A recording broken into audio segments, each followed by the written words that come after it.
The hidden cost of inaction. This is a panel. Mona Champaneri is the Senior Vice President of Valtech. Mona, you can correct me when you get up here. Jared Johnson is the Digital Transformation Lead at Valtech as well.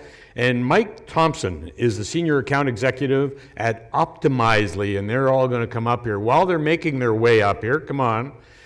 I don't know whether you took the chance during the network breaks to go visit all the people. One of the desks, Optimizely, had this HIPPO. What does HIPPO stand for? Why would they have a HIPPO at a financial services? Highest paid person opinion. That's what the HIPPO represents. Of course, that's the CEO or whoever is making those decisions. And of course, Optimizely says, no, don't always go with the HIPPO, go with the data. Am I saying that right, Mike? You are. Okay, good. Thanks. It's their panel. Go ahead. All right. I think, no, please keep it. Okay. There's a clicker. Oh, perfect. Thank you.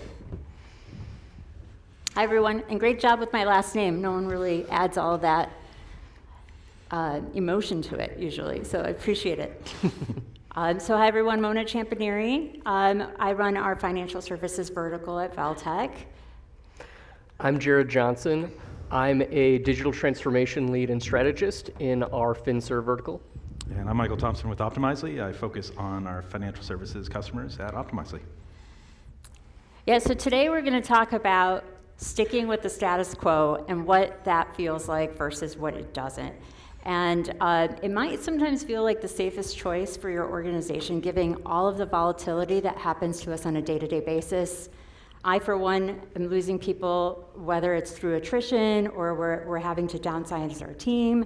There's competing priorities from our leadership, just the market changes. So all of that tends to cause some ambiguity in our future.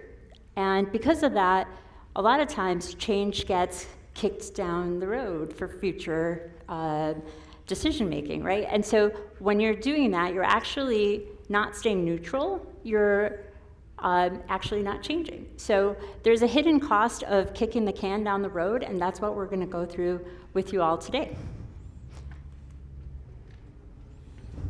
Yeah, thanks.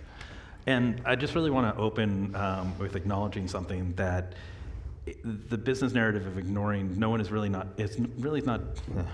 doing nothing. So it's not really about inaction, it's just more about how most teams are working hard, but they're making smart trade-offs and keeping things moving with the resources that they have.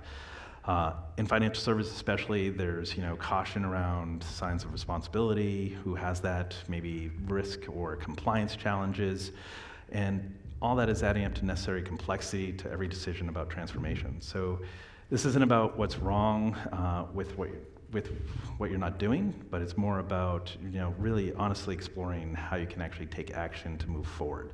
So here it's kind of talking about how you're kind of stable in one place and you're doing everything that you can to move forward with what you have. Really what you want to do is have a little bit of balance and actually move forward there.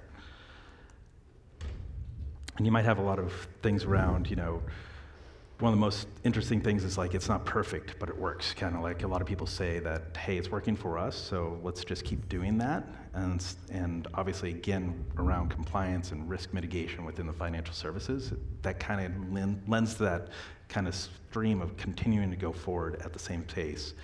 So really, it's about how can you, instead of trying to find workarounds, but actually move forward with new technology or capabilities that can advance the team and make them more nimble. And really, this is really interesting. There are decades where nothing happens, and then there are weeks where decades happen. So we've seen that, obviously, in the early 2020s. I'm not going to bring up the name. But also, we're seeing that right now with AI. AI is actually driving things forward so quickly. How do you embrace it, but still stay into understanding the regulatory and risk compliance with that? How are teams going to do that, especially in the financial services space? But you need to kind of move forward quickly or else you're going to be left behind. Thanks, Mike. There we go. So I'm going to talk about how we're seeing companies act today in this environment where budgets are smaller than they used to be. There's pressure to do more with less. And I have really seen in our clients in the past 15 years that I've been in technology, companies take a defense strategy or they take a defense and offense strategy. And in my experience, the defense and offense strategy is almost always going to beat a defense strategy. And let me talk about what those look like and what those might feel like in your organization. So when you think about a defense strategy, that is reductions in workforce, cutting budgets, we're gonna trim down, we're gonna be efficient, we're gonna find cost savings. All of that is defense only. So when you're facing economic headwinds and your stock is down and there are tariffs, a defense-only strategy is going to be very comforting. It's gonna feel like, hey, we can't control everything, but we can control what we spend. So we're gonna cut spending and try and improve our margin where we can. Makes a ton of sense and it feels really good. The defense and offense strategy is extremely challenging. It's going to look like asking for budget against those headwinds.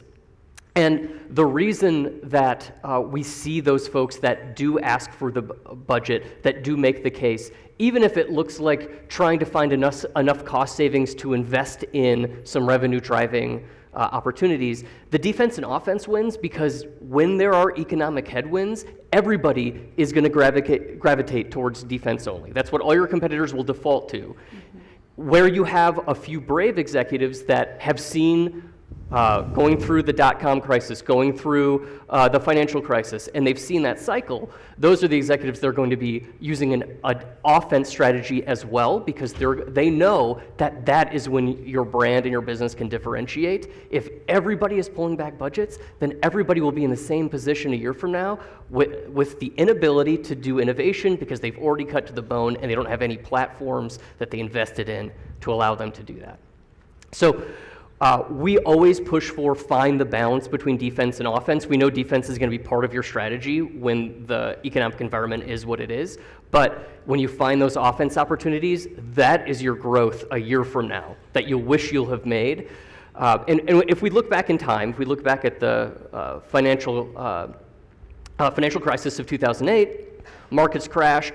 We saw, in general, financial institutions pulled back budget in digital, data, and customer experience. That is where the defense-only strategies happened. The firms that said, well, we saw the dot-com crisis, we're now in the financial crisis, we're going to use defense and offense. We have data, and I'll show that in a minute, that those firms that said we're going to use offense and defense when we're facing an economic downturn, those are all the firms that are successful now in financial services. Those are all the firms that had the highest stock performance. And if you do that analysis from the dot-com crash to today, or COVID to today, or financial crisis to today, whichever firms had the offense strategy where they're continuing to invest in innovation, digital, data, and customer experience, their stock way outperformed all the firms who focused just on defense. So I'll show you an example here. If you looked at compared Bank of America and JP Morgan Chase from the peak of the financial crisis to today, Bank of America, defense only, cut spending in data and digital. JP Morgan went super deep in B2C digital banking. Which had which stock performance? Any guesses? Well, I've used Bank of America for a while, and I haven't seen their website change in a while, so I would go with Bank of America with the 300. That's right. That's right, Mike. So you can see actually that there is and this is just an anecdotal data point, Jared. Come on, you're just comparing two firms. Well, what if we looked at a bigger picture? What if I took all the major financial institutions in Canada and I compared their investments in digital in 2008 and I compared that to their overall stock performance? Would we see any correlation between companies that invested in digital during a downturn and their stock performance? And you can absolutely see that there's a correlation between the firms that invested more in 2008 and how they performed in their stocks since then. So the overall story here is going to be that when you can bring that narrative to your executives that, of course we need defense, of course we have to find opportunities to save budget, but a year from now when there's a upturn, how do we make sure that we're going to perform well and differentiate compared to all our competitors when we've cut to the bone and we don't have the ability to innovate digitally? We don't want to be like all those firms that I just showed on this graph, where we didn't innovate digitally and our stock price has not made that big of a change in 15 years compared to the JP Morgan Chases of the world and the CIBCs of the world who invested in digital and had a much better performance. So that's the financial crisis story. I'm going to turn it over to Mona to talk a little bit about a more recent crisis you're probably familiar with. Yeah. And how many of you thought, well, of course, JP Morgan can sustain the winds of a crisis. They've got the money and the revenue to take them through it and be able to invest, right? That was my first thought when we were looking at those facts. But it goes at all levels. So we can talk a little bit about what happened in 2020. I kind of don't remember. Do you guys remember what happened in 2020? I blocked it from my memory. Anyways, so the COVID shutdown was systematic, right? Like we all in this room had to shift the way we were working overnight. I remember going into the office one day and then not going into the office one day for a year and a half. And so that forced us to embrace change at all different levels. We were not all JP Morgan at that time. We were small mom and pop shops. We were startup businesses. We all had to embrace change. Some went on the offense and defense, and some went just defense, right? And so I've worked at companies throughout that period of COVID from 2020 to 2023 that did two different things. One leaned back, and they're actually suffering greatly.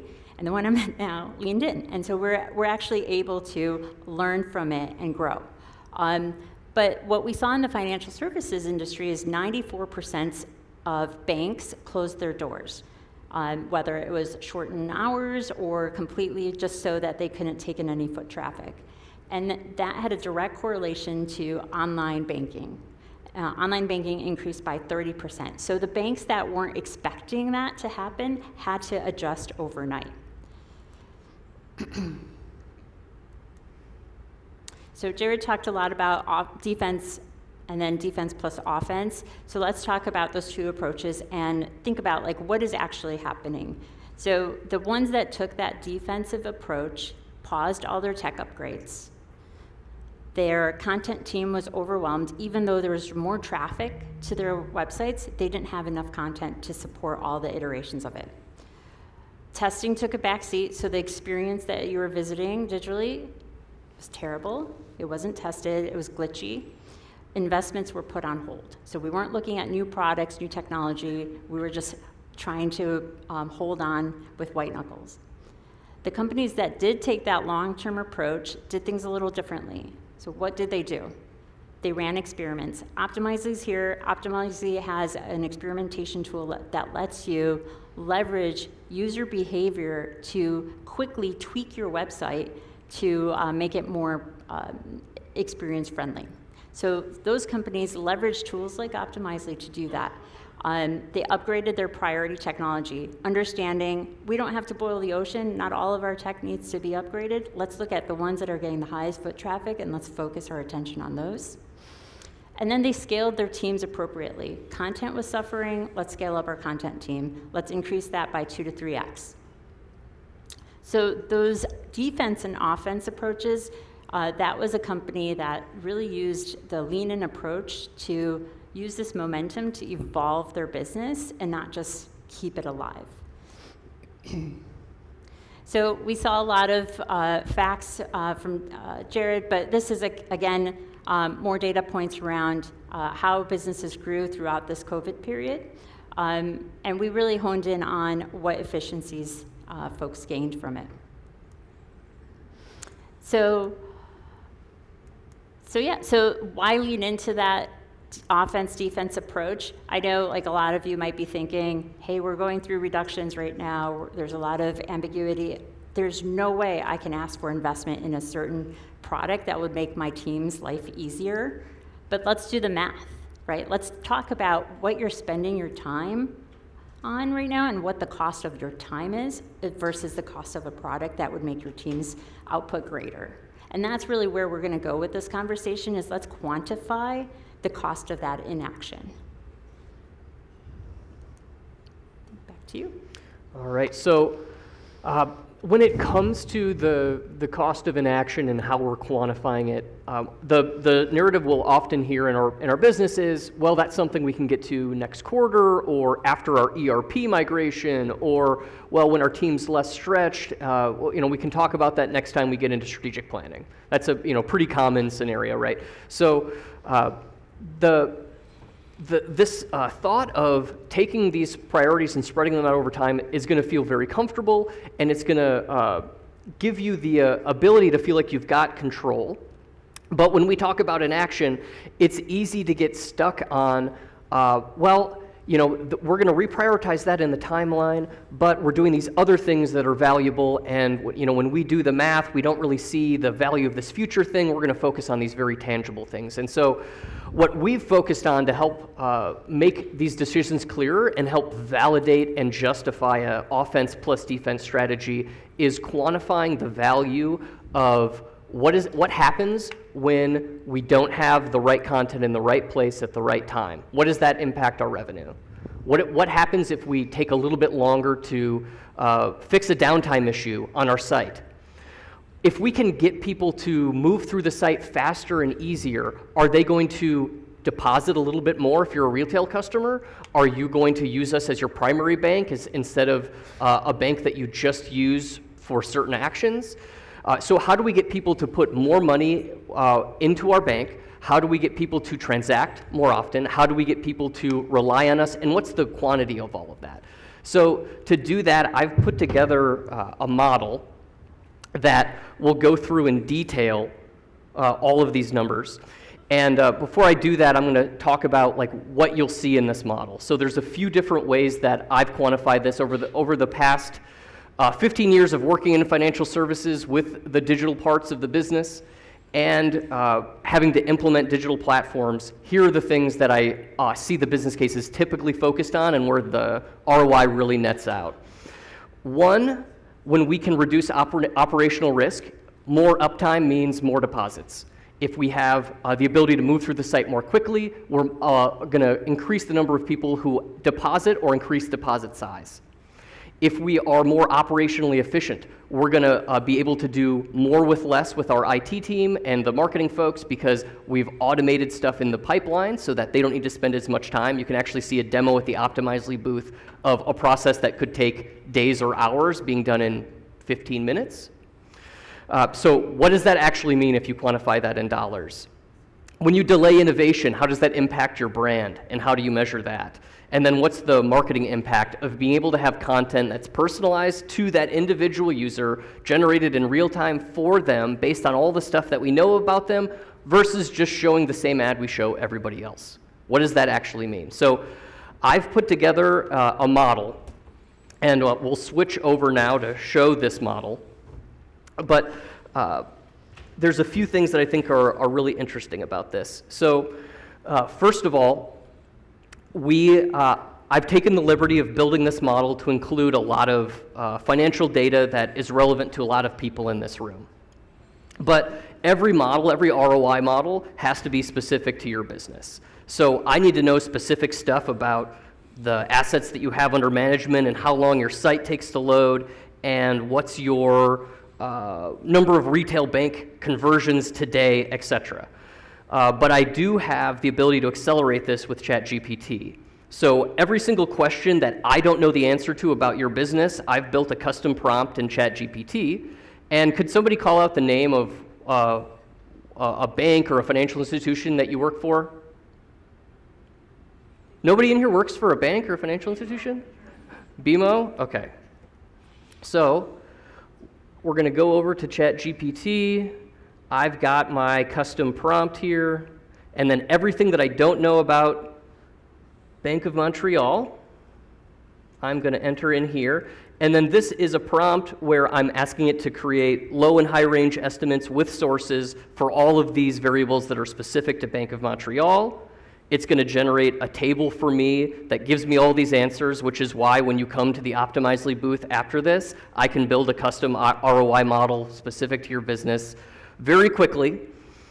So I can take these numbers now that I get from BMO for all of these data all this data that I need for the ROI model, and now I can plug that in get specific numbers, and now I can show what is the ROI of Optimizely for Bank of Montreal with these numbers, and I can show that it has an internal rate of return on the low end of 100% and an internal rate of return of 700%, and the investment, the net PV, the NPV is $4 million to $40 million, depending on whether I use the low range or high range estimates. So every business is different, but the way that I calculate that, I'll show right here and zoom in so you can see, you're going to get additional revenue on your website because it's now faster and easier for commercial institutions and retail customers to navigate your website and make deposits. And I can turn these things on or off and see what that impact is. Same with your retail customers. I can see how many additional deposits you'll get from having a faster website. What about the ability to generate marketing content that is very specific to that user? So I heard people today talking about, hey, we have somebody, a customer is graduating from college. Well, we're going to send that person a piece of marketing collateral that shows an image of someone from McGill University where they go wearing that clothes in their hometown, totally custom to who they are, and we're going to use that to drive conversion rather than just the typical college content we send to everybody who graduates. What is the revenue we will get from that? What about reducing the risk of building stuff that isn't valuable, or the mean time it takes to resolve incidents? So all of these things we can turn on and off, and we can see what is the benefit we'll receive to the business from each of these. And then when I need to make this a business case that I sell, help you sell to your stakeholders, we can show data showing how the monthly website visits that our competitors receive is directly correlated to the assets under management and the revenue that they receive. And we can actually show the trend line and the correlation between website engagement and revenue and assets under management.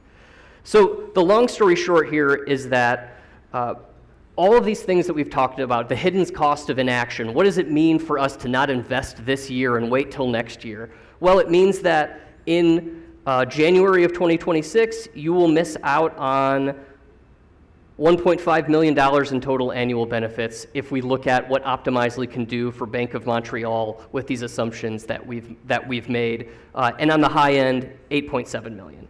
So what I'm trying to do here is take the cost of inaction, which is fuzzy and qualitative and things that we talk about but we don't put numbers to, and then through the over 350 implementations of Optimizely that Valtech has done and the 15 years of work that we have working with these financial services clients, we've gotten very good at modeling these hidden costs and these hidden benefits to make it really clear for you all. So I will invite everybody in this room, stop by the booth. I think the value that we can get to you in a short amount of time is very high. But the long story here is that you've got the opportunity to take the hidden cost of inaction, make it clear for your business, and hopefully move to the next step. And we are all here to help you tell that story. So that said, I'm going to turn it back to Mona to close us out here. Yeah. And so when you see those numbers, you think, all right, well, I'm leaving money on the table. Now what? What do I do? How do I capitalize on that? And that's some strategy work that we also can help you understand, like what are your competitors doing? What are your reach goals of your competitors, people that you watch but not truly compete with? What are they doing? And help you understand, like, what's the roadmap to get there? And so it's not going to happen overnight, but knowing where you need to be in January 2026, we can help you formulate a plan to get there. So sometimes, we feel like we're standing still, but sometimes we're actually stuck. And so these are tools that help you get unstuck and move forward and take advantage of the products and innovation that's out there, that's free sometimes for everyone to use, or it comes at a cost, and now you can evaluate whether or not that cost is something you can take advantage of, knowing the upside at the end of the tunnel. So this one, I love this slide, so basic, but I love it. But it's a reminder of starting small, innovate, get buy-in from your stakeholders. When you do those things, you start to build momentum, and momentum drives change, and momentum drives progress, and progress drives further momentum, right? And so your company, the more budget you can get is through showing momentum and progress within the tools and innovation you're bringing to the table with your stakeholders. I asked some of you that had come by our booth, and my question to you is, what are the things you're hearing over and over at this conference? And almost everyone said AI. And then I said, what about AI? And people were like, it's just AI.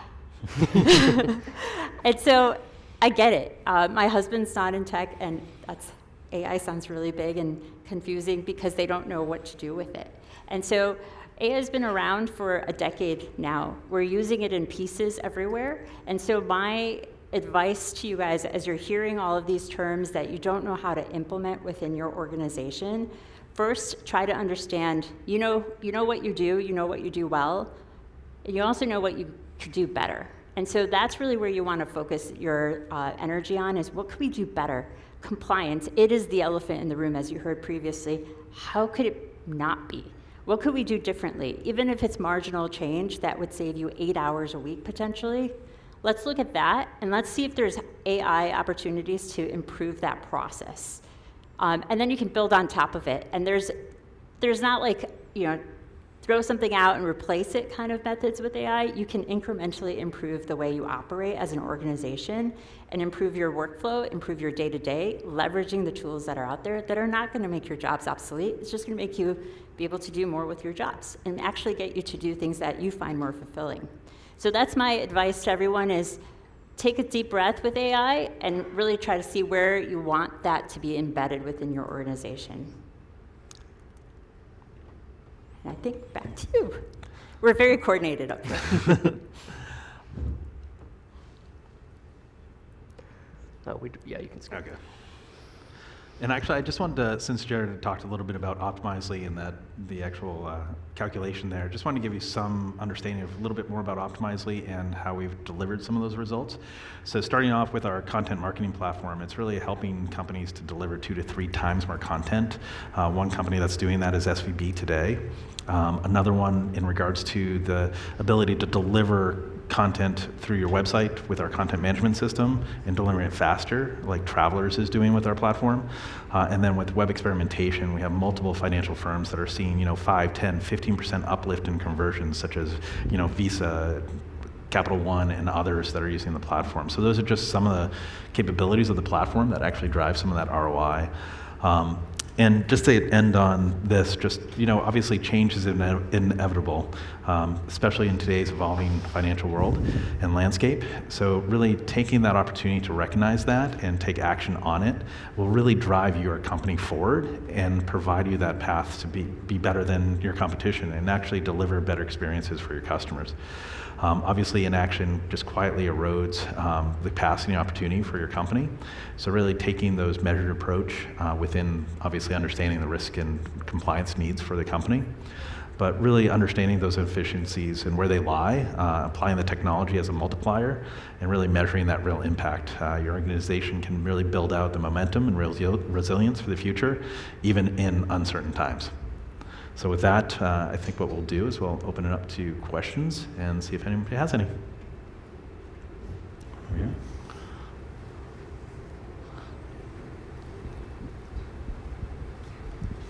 Hi, great presentation. I have a quick question. How did you come up with a numerical value for things like website speed? And then what type of benchmarks are you using to compare the results that you're getting with that?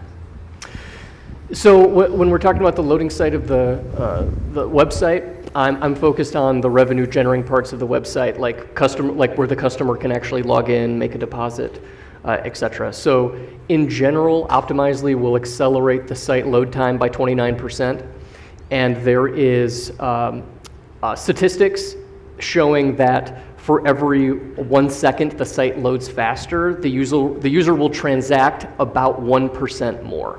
So if a site goes from, say, a 3-second load time to with 29% improvement, goes to about 2 seconds. That 1 second load time, you can improve your deposits, transactions. I'm focused just on the retail side because I don't think institutions will change will change how they act based on the website speed, but I do think your retail bank customers will, and our data shows it will. So then you go off of the number of conversions and deposits that you have, you increase that by 1%, or whatever increase you can get. The slower your website is, the more potential that Optimizely has to increase it and accelerate the deposits. So all of those variables are in the model, and I can walk you through there, but those are the two variables that are important. 29% acceleration of website speed on average with Optimizely, 1% improvement per second for website speed when you're talking about transactions and deposits. Good question, and thank you for getting into the numbers, and I'm not the only nerd in here, so thanks. So if no more questions, thanks. Feel free to stop by the booth. You can actually also sign up. We'll have a QR code to work with Valtech to actually do that assessment for you. So I'll hand it off to you. And get a hippo too when you're at the. Yes, we have a few hippos left. Please take them, please. Please, if you have Exactly. 2 kids, take 2. I got my hippo. Thanks very much, panel. Appreciate it.